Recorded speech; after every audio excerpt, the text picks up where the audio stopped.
Assalamualaikum warahmatullahi wabarakatuh. Welcome back to my channel. Kali ini kita akan membahas kembali soal-soal keuangan daerah. Ini adalah video yang ke-6. Video ini terdiri dari 35 soal. Materinya tentang APBD sesuai dengan PP 12 tahun 2019. Oke, kita mulai saja. Pengeluaran anggaran untuk kegiatan sehari-hari pemerintah daerah yang memberi manfaat jangka pendek disebut. Jawabannya C. Belanja operasi. Klasifikasi belanja daerah terdiri atas belanja operasi, belanja modal, belanja tidak terduga, belanja transfer. Belanja operasi merupakan pengeluaran anggaran untuk kegiatan sehari-hari pemerintah daerah yang memberi manfaat jangka pendek. Soal selanjutnya, semua pendapatan daerah, penerimaan pembiayaan daerah, belanja daerah, pengeluaran pembiayaan daerah dalam bentuk uang dan dalam rangka pelaksanaan urusan pemerintahan daerah dikelola dalam. Maka jawabannya C. APBD.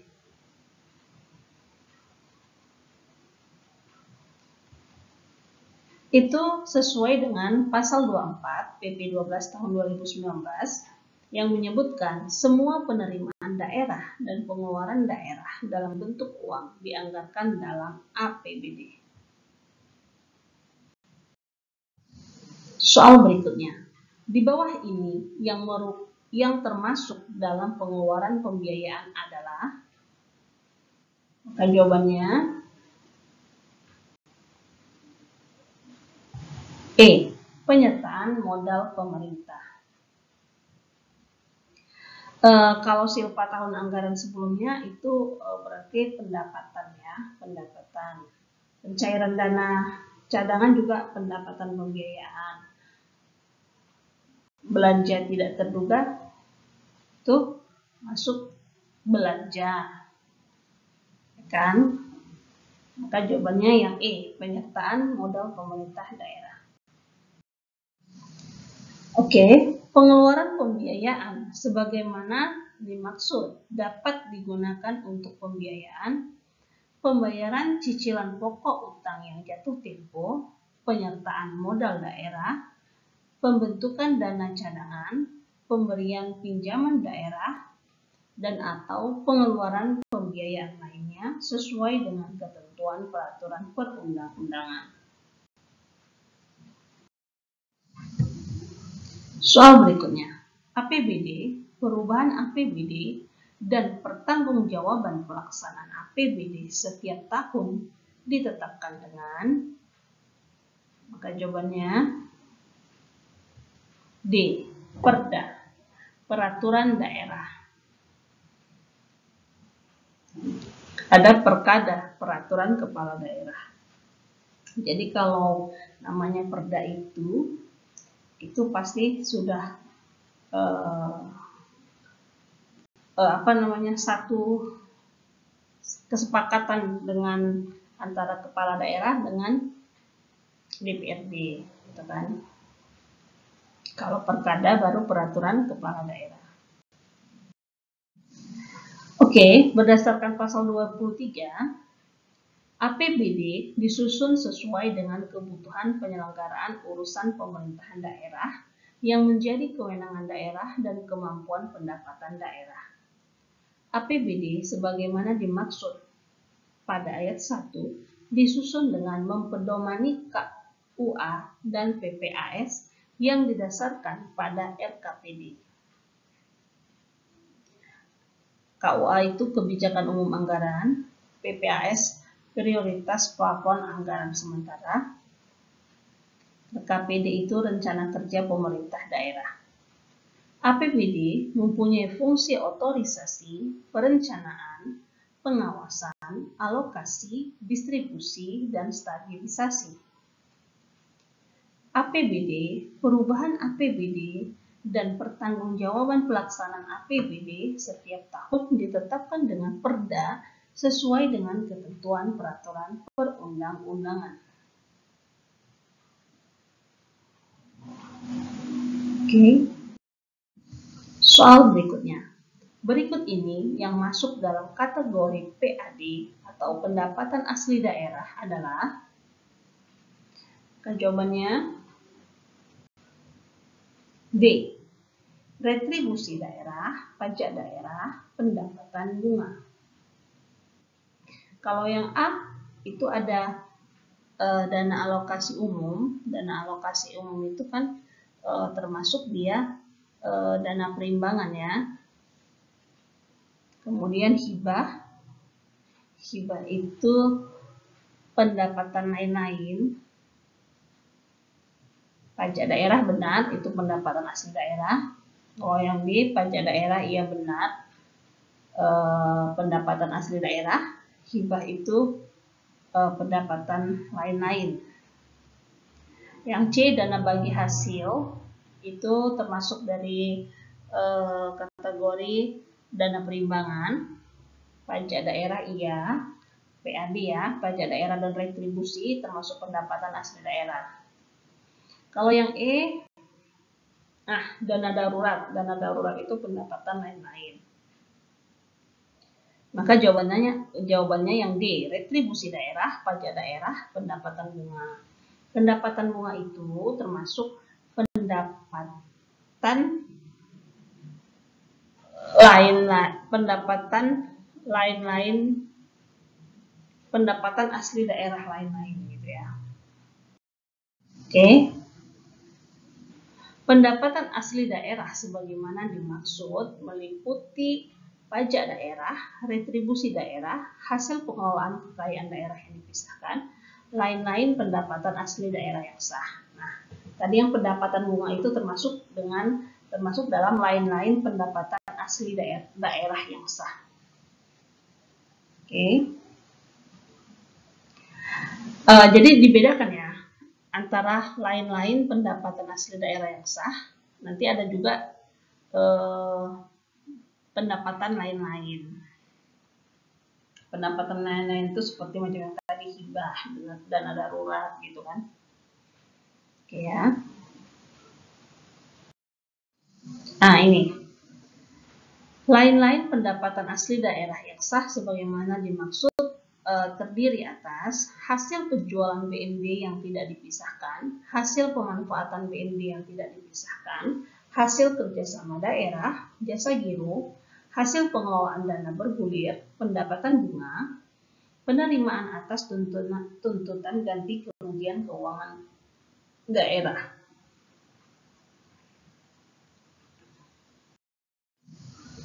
Penerimaan komisi, potongan, atau bentuk lain sebagai akibat penjualan, tukar menukar, hibah, asuransi, dan atau pengadaan barang dan jasa termasuk penerimaan atau penerimaan lain sebagai akibat penyimpanan uang pada bank, penerimaan dari hasil pemanfaatan barang daerah atau dari kegiatan lainnya merupakan pendapatan daerah. Penerimaan keuntungan dari selisih nilai tukar rupiah terhadap mata uang asing, pendapatan denda atas keterlambatan pelaksanaan pekerjaan. Pendapatan denda pajak daerah, pendapatan denda retribusi daerah, pendapatan hasil eksekusi atas jaminan, pendapatan dari pengembalian, pendapatan dari PLUD, dan pendapatan lainnya sesuai dengan ketentuan peraturan perundang-undangan.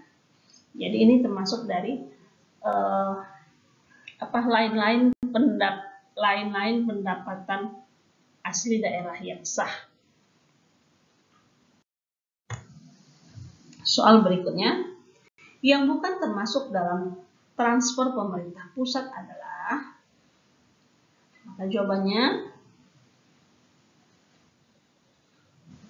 E, pendapatan bagi hasil.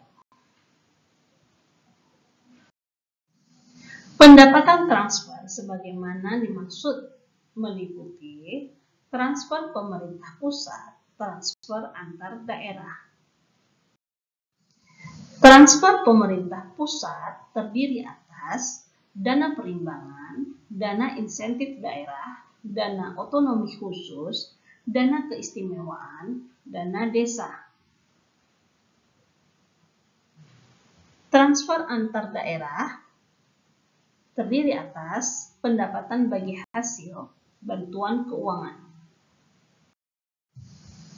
Soal selanjutnya. Pendapatan daerah meliputi sumber-sumber berikut ini, kecuali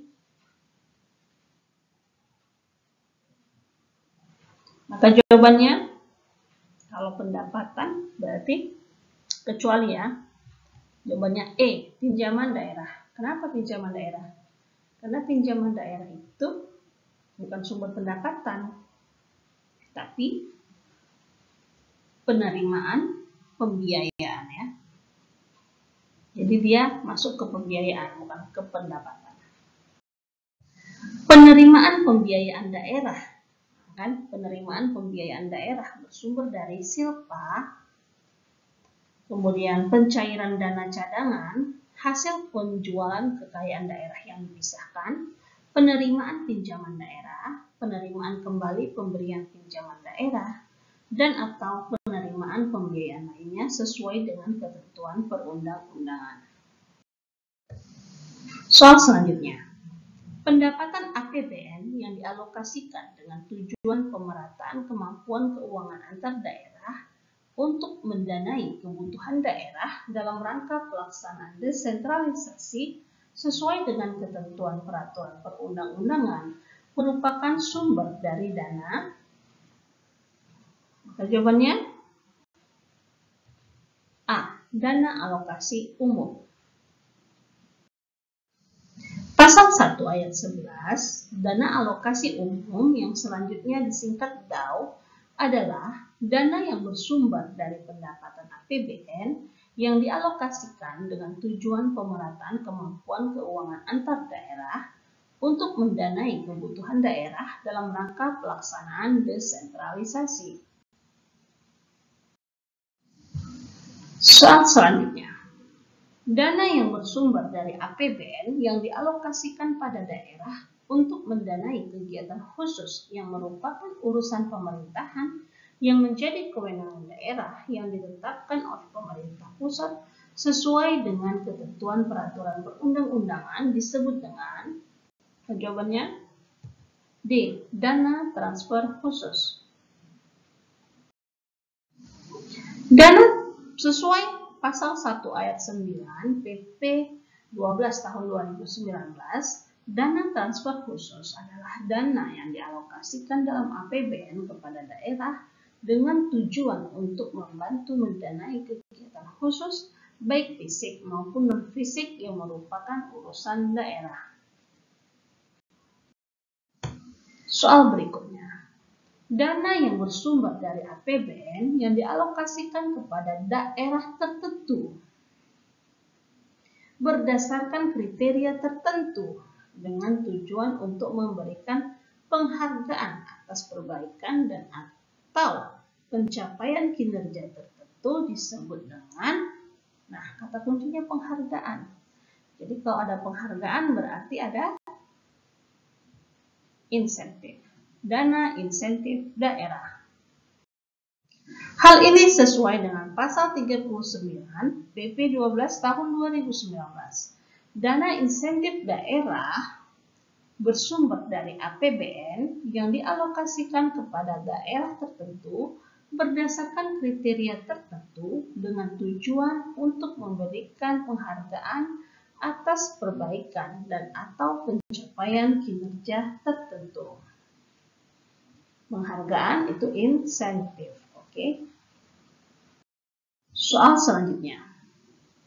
Berikut ini yang termasuk dalam dana transfer khusus adalah, maka jawabannya A, dana alokasi khusus fisik.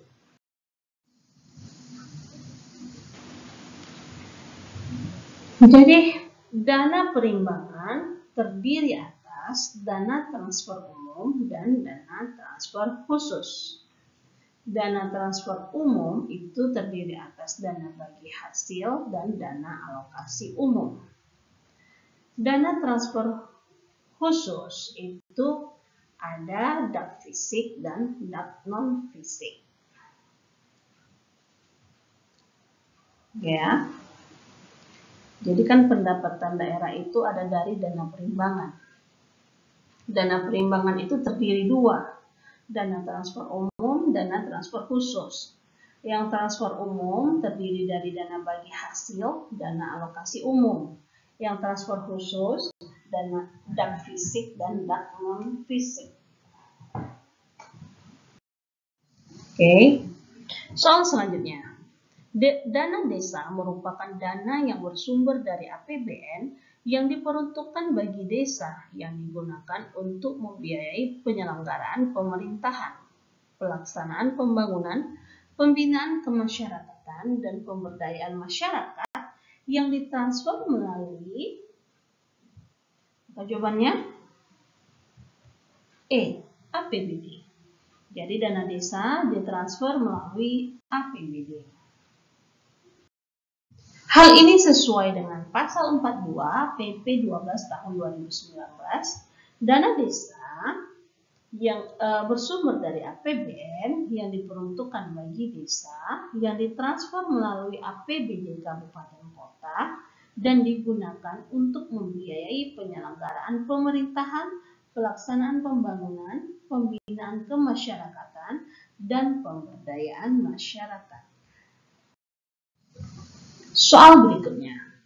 Dana yang diterima dari daerah lainnya, baik dalam rangka kerjasama daerah, pemerataan peningkatan kemampuan keuangan, dan atau tujuan tertentu lainnya disebut dengan, maka jawabannya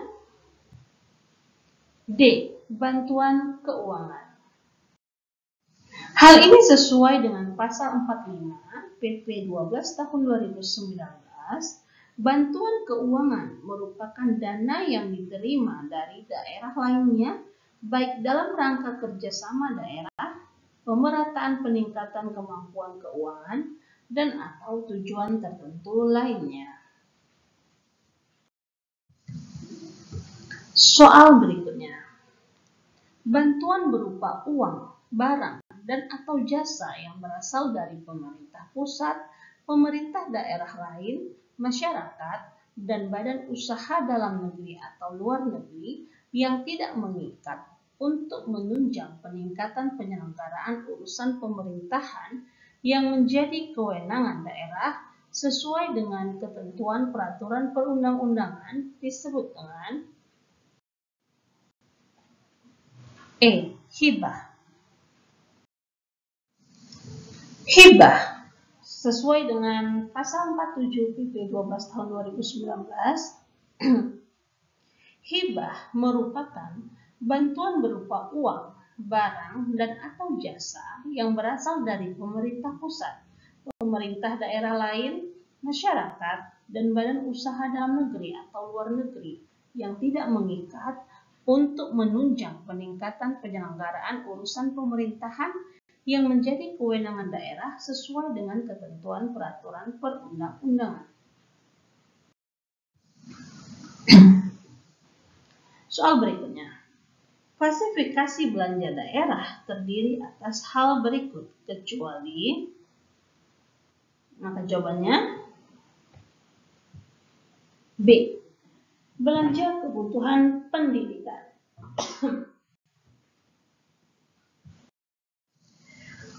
Menurut pasal 55 PP 12 tahun 2019, klasifikasi belanja daerah terdiri atas belanja operasi, belanja modal, belanja tidak terduga, dan belanja transfer.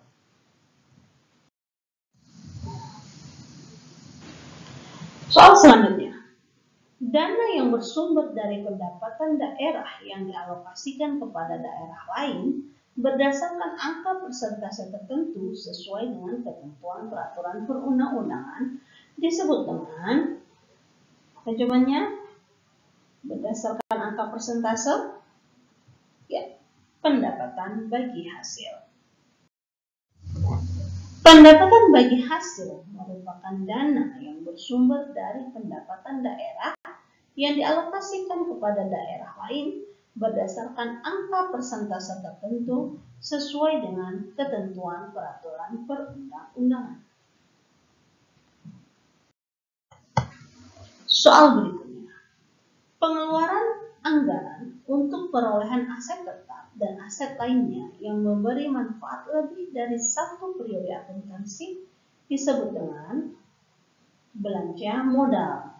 Jadi belanja modal itu digunakan untuk perolehan aset tetap ya. Dan aset lainnya yang memberi manfaat lebih dari satu periode akuntansi. Biasanya satu periode akuntansi itu 1 tahun ya.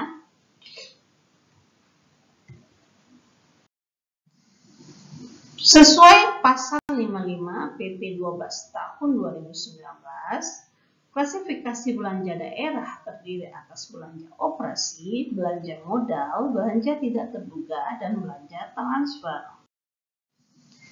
Kita jelaskan satu demi satu ya.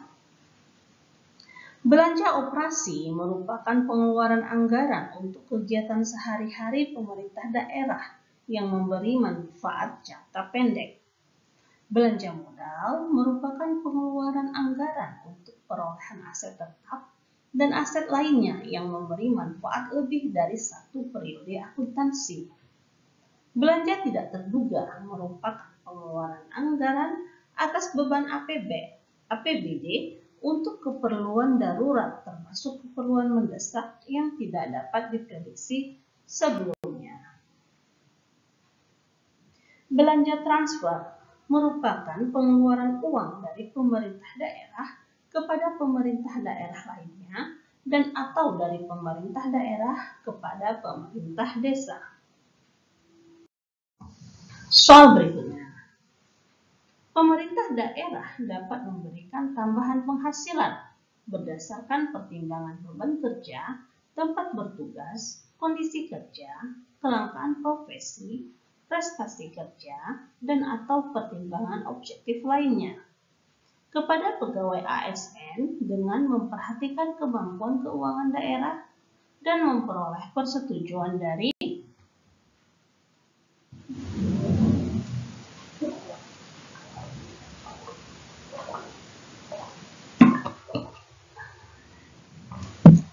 jawabannya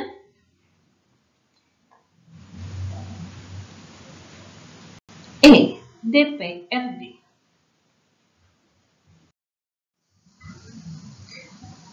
Sesuai pasal 58 PP 12 tahun 2019, pemerintah daerah dapat memberikan tambahan penghasilan kepada pegawai ASN dengan memperhatikan kemampuan keuangan daerah dan memperoleh persetujuan DPRD sesuai dengan ketentuan peraturan perundang-undangan.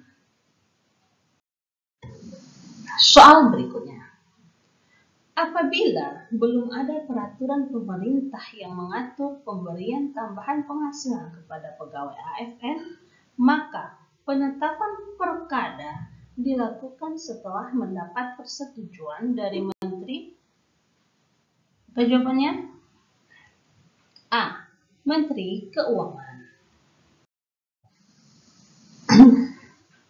Pasal 58, pemerintah daerah dapat memberikan tambahan penghasilan kepada pegawai ASN dengan memperhatikan kemampuan keuangan daerah dan memperoleh persetujuan DPRD sesuai dengan ketentuan peraturan perundang-undangan.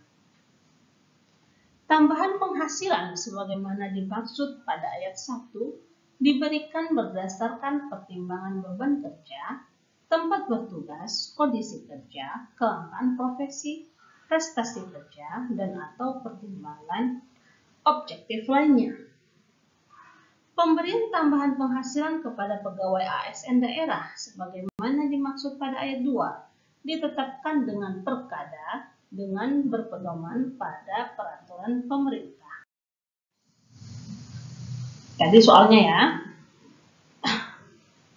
dalam hal belum adanya peraturan pemerintah sebagaimana dimaksud pada ayat 3, kepala daerah dapat memberikan tambahan penghasilan bagi pegawai ASN setelah mendapat persetujuan menteri. Menteri apa itu? Lihat di ayat 5-nya. Persetujuan menteri sebagaimana dimaksud pada ayat 4 ditetapkan setelah memperoleh pertimbangan menteri yang menyelenggarakan urusan pemerintahan di bidang keuangan. Tadi jawabannya Menteri Keuangan.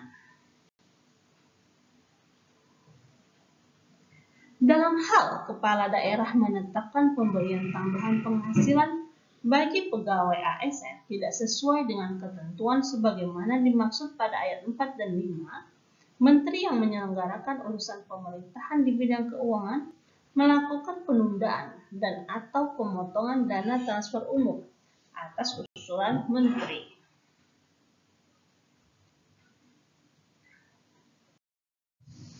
Soal berikutnya. Belanja pegawai dan belanja bantuan sosial termasuk dalam bagian belanja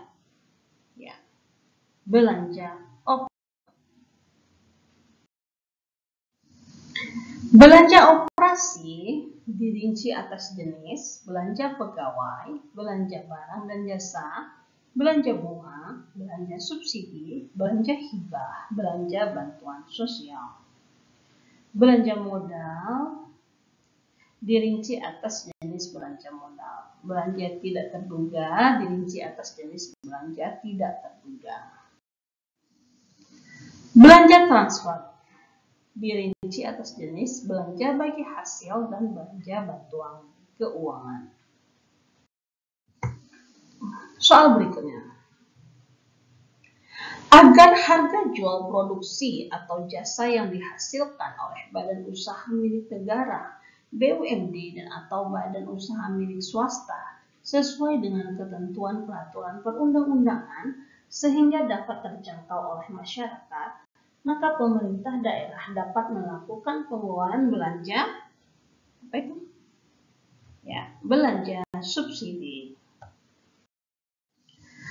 Berdasarkan pasal 61 PP 12 tahun 2019, belanja subsidi sebagaimana dimaksud dalam pasal 56 ayat 1 digunakan agar harga jual produksi atau jasa yang dihasilkan oleh badan usaha milik negara, BUMD dan atau badan usaha milik swasta sesuai dengan ketentuan peraturan perundang-undangan sehingga dapat terjangkau oleh masyarakat.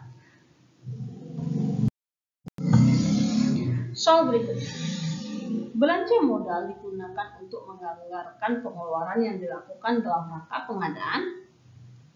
pengadaan aset tetap dan aset lainnya yang memiliki masa manfaat lebih dari satu periode akuntansi.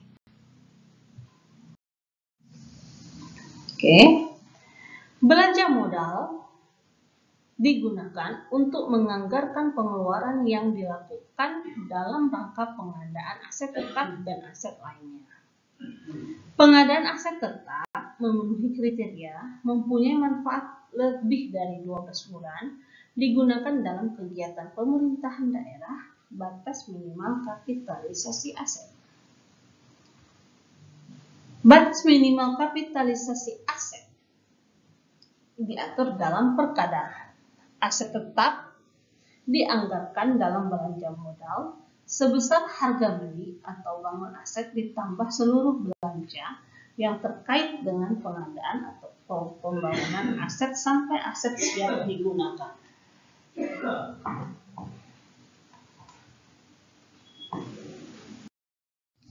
Soal berikutnya. Kewajiban kepada pihak ketiga sampai dengan akhir tahun belum terselesaikan dapat menjadi sumber penerimaan daerah yang masuk dalam kategori jawabannya A. Silpa. Silpa sebagaimana dimaksud bersumber dari pelampauan penerimaan PAD, pelampauan penerimaan pendapatan transfer, pelampauan penerimaan lain-lain pendapatan daerah yang sah, pelampauan penerimaan pembiayaan, penghematan belanja, kewajiban kepada pihak ketiga sampai dengan akhir tahun belum terselesaikan, sisa dana akibat tidak tercapainya capaian target kinerja, dan sisa dana pengeluaran pembiayaan. Soal berikutnya. Selisih penerimaan pembiayaan terhadap pengeluaran pembiayaan disebut, apa jawabannya? C. Pembiayaan neto. Sesuai pasal 70, pembiayaan daerah terdiri atas penerimaan pembiayaan dan pengeluaran pembiayaan. Pembiayaan daerah dirinci menurut urusan pemerintah daerah, organisasi, jenis, objek, dan rincian objek. Penerimaan pembiayaan bersumber dari silpa, pencairan dana cadangan, hasil penjualan kekayaan daerah yang dipisahkan, penerimaan pinjaman daerah, penerimaan kembali pemberian pinjaman daerah, dan atau penerimaan pembiayaan lainnya sesuai dengan ketentuan peraturan perundang-undangan. Kemudian pengeluaran pembiayaan dapat digunakan untuk pembiayaan, pembayaran cicilan pokok utang yang jatuh tempo, penyertaan modal daerah, pembentukan dana cadangan, pemberian pinjaman daerah, dan atau pengeluaran pembiayaan lainnya sesuai dengan ketentuan peraturan perundang-undangan. Pembiayaan itu merupakan selisih penerimaan pembiayaan terhadap pengeluaran pembiayaan. Pembiayaan itu sebagaimana dimaksud digunakan untuk menutup defisit anggaran. Soal berikutnya. Pengeluaran pembiayaan digunakan untuk pembiayaan. Pengeluaran pembiayaan ya, digunakan untuk pembiayaan. Maka jawabannya C. Pembentukan dana cadangan. Kalau penerimaan pinjaman daerah itu pendapatan pembiayaan. Pencairan dana bantuan itu pendapatan lain-lain, kan? Hasil penjualan kekayaan daerah yang dipisahkan itu pendapatan asli daerah. Pengadaan barang dan jasa itu termasuk apa? Itu termasuk belanja ya. Jadi pengeluaran pembiayaan digunakan untuk pembiayaan, pembentukan dana cadangan. Maka jawabannya yang C.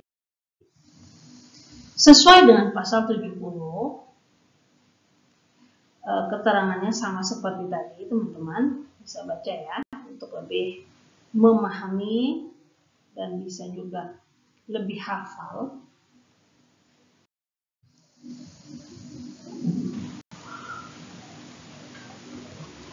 Oke. Soal selanjutnya. Yang bukan termasuk dalam sumber penerimaan pinjaman daerah adalah, apa jawabannya? B. Luar negeri. Sesuai pasal 74 PP 12 tahun 2019, penerimaan pinjaman daerah didasarkan pada jumlah pinjaman yang akan diterima dalam tahun anggaran berkenaan sesuai dengan yang ditetapkan dalam perjanjian pinjaman bersangkutan. Penerimaan pinjaman daerah dapat bersumber dari pemerintah pusat, pemerintah daerah lain, lembaga keuangan bank, lembaga keuangan bukan bank, dan atau masyarakat. Penerimaan pinjaman daerah dilaksanakan sesuai dengan ketentuan peraturan perundang-undangan. Soal berikutnya. Pemberian pinjaman daerah dilaksanakan setelah mendapat persetujuan dari, jawabannya E. DPRD. Sesuai dengan pasal 81 PP 12 tahun 2019, pemberian pinjaman daerah digunakan untuk menganggarkan pemberian pinjaman daerah yang diberikan kepada pemerintah pusat, pemerintah daerah lainnya, BUMD, badan usaha milik negara, koperasi, dan atau masyarakat. Pemberian pinjaman daerah dilaksanakan dilaksanakan setelah mendapat persetujuan DPRD. Persetujuan DPRD menjadi bagian yang disepakati dalam KUA dan PPAS. Ketentuan mengenai tata cara pemberian pinjaman daerah diatur dalam Perkada sesuai dengan ketentuan peraturan perundang-undangan. Soal selanjutnya. Penyertaan modal pemerintah daerah dapat dilaksanakan apabila jumlah yang akan disertakan dalam tahun anggaran tersebut telah ditetapkan dalam, maka jawabannya D. Perda, peraturan daerah. Hal ini sesuai dengan pasal 78. Daerah dapat melakukan penyertaan modal pada BUMD dan atau badan usaha milik negara. Penyertaan modal pemerintah dapat dilaksanakan apabila jumlah yang akan disertakan dalam tahun anggaran berkenaan telah ditetapkan dalam Perda mengenai penyertaan modal daerah bersangkutan. Perda ditetapkan sebelum persetujuan bersama antara kepala daerah dan DPRD atas rancangan Perda tentang APBD. Penyertaan modal sebagaimana dimaksud pada ayat 1 dilaksanakan sesuai dengan ketentuan peraturan perundang-undangan. Soal berikutnya. Penggunaan dana cadangan diprioritaskan untuk, apa jawabannya? D. Mendanai kebutuhan pembangunan prasarana dan sarana daerah. Sesuai pasal 80 PP 12 tahun 2019, dana cadangan penggunaannya diprioritaskan untuk mendanai kebutuhan pembangunan prasarana dan sarana daerah yang tidak dapat dibebankan dalam 1 tahun anggaran. Soal berikutnya. Sanksi yang diterima oleh pemerintah daerah apabila tidak melaporkan posisi defisit APBD kepada Menteri Keuangan adalah, maka jawabannya C. Penundaan penyaluran dana transfer umum. Sesuai dengan pasal 86 PP 12 tahun 2019, Menteri yang menyelenggarakan urusan pemerintahan di bidang keuangan menetapkan batas maksimal jumlah kumulatif defisit APBD dan batas maksimal defisit APBD masing-masing daerah yang dibiayai dari pinjaman daerah setiap tahun anggaran. Penetapan batas maksimal jumlah kumulatif defisit APBD dan batas maksimal defisit APBD masing-masing daerah sebagaimana dimaksud pada ayat 1 paling lambat bulan Agustus untuk tahun anggaran berikutnya. Pemerintah daerah wajib melaporkan posisi defisit APBD sebagaimana dimaksud pada ayat 1 kepada Menteri dan Menteri yang menyelenggarakan urusan pemerintahan di bidang keuangan setiap semester dalam tahun anggaran berkenaan.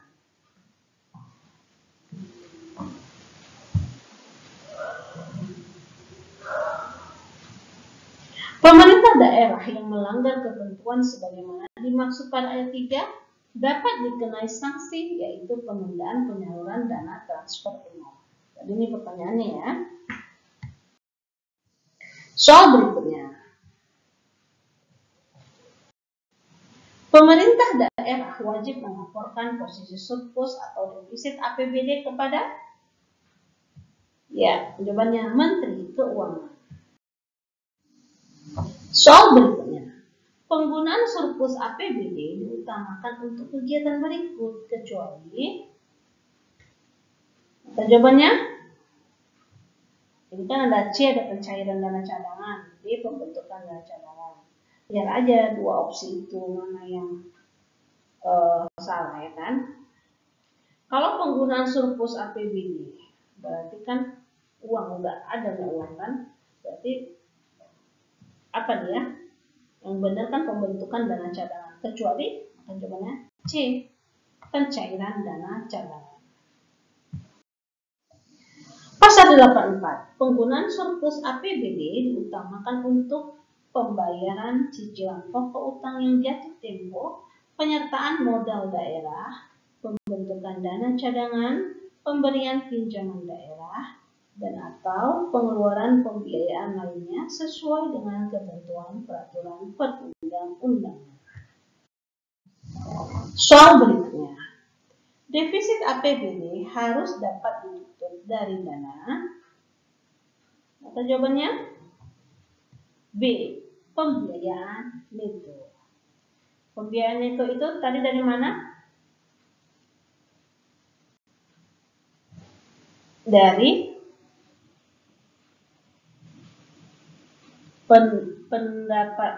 pendapatan penerimaan pembiayaan dan pengeluaran pembiayaan, itulah pembiayaan itu. Defisit sesuai pasal 88, defisit APBD harus dapat ditutup dari pembiayaan itu. Pembiayaan itu sebagaimana dimaksud pada ayat 1 merupakan selisih antara penerimaan pembiayaan dengan pengeluaran pembiayaan. Soal selanjutnya, Gubernur selaku wakil pemerintah pusat melakukan pengendalian defisit APBD kabupaten kota berdasarkan batas maksimal jumlah kumulatif defisit APBD dan batas maksimal defisit APBD masing-masing daerah yang dibiayai pinjaman daerah yang ditetapkan oleh, jawabannya B, Menteri Keuangan. Oke, sesuai pas Menteri melakukan pengendalian defisit APBD provinsi berdasarkan batas maksimal jumlah kumulatif defisit APBD dan batas maksimal defisit APBD masing-masing daerah yang dibiayai pinjaman daerah yang ditetapkan oleh Menteri yang menyelenggarakan urusan pemerintah di bidang keuangan. Kemudian Gubernur selaku wakil pemerintah pusat melakukan pengendalian defisit APBD kabupaten kota berdasarkan batas maksimal jumlah kumulatif defisit APBD dan batas maksimal defisit APBD masing-masing daerah yang dibiayai pinjaman daerah yang ditetapkan oleh Menteri yang menyelenggarakan urusan pemerintahan di bidang keuangan. Pengendalian sebagaimana dimaksud pada ayat 1 dan ayat 2 dilakukan pada saat evaluasi terhadap rancangan perda tentang APBD. Soal berikutnya, pengendalian defisit APBD dilakukan pada saat, jawabannya yang tadi ya, yang baru saya bacakan tadi. A, evaluasi terhadap rancangan perda tentang APBD. Oke, saya bacakan lagi ya, biar teman-teman mudah ingatnya. Karena kan semakin kita baca, semakin ingat ya. Semakin sering kita dengar, semakin mudah masuknya ya kan, pelajaran itu. Sesuai pasal 87 PP 12 tahun 2019, Menteri melakukan pengendalian defisit APBD provinsi berdasarkan batas maksimal jumlah kumulatif defisit APBD dan batas maksimal defisit APBD masing-masing daerah yang dibiayai pinjaman daerah yang ditetapkan oleh Menteri yang menyelenggarakan urusan pemerintahan di bidang keuangan.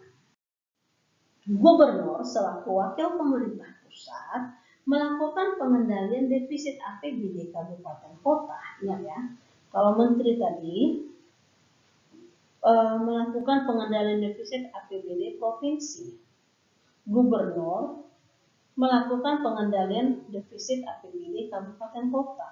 Ya, itu perbedaannya. Oke, pengendalian dilakukan pada saat evaluasi terhadap rancangan perda tentang APBD.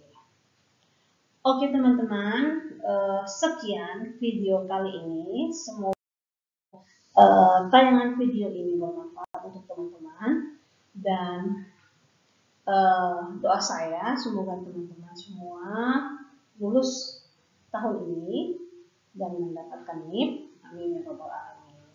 Assalamualaikum warahmatullahi wabarakatuh.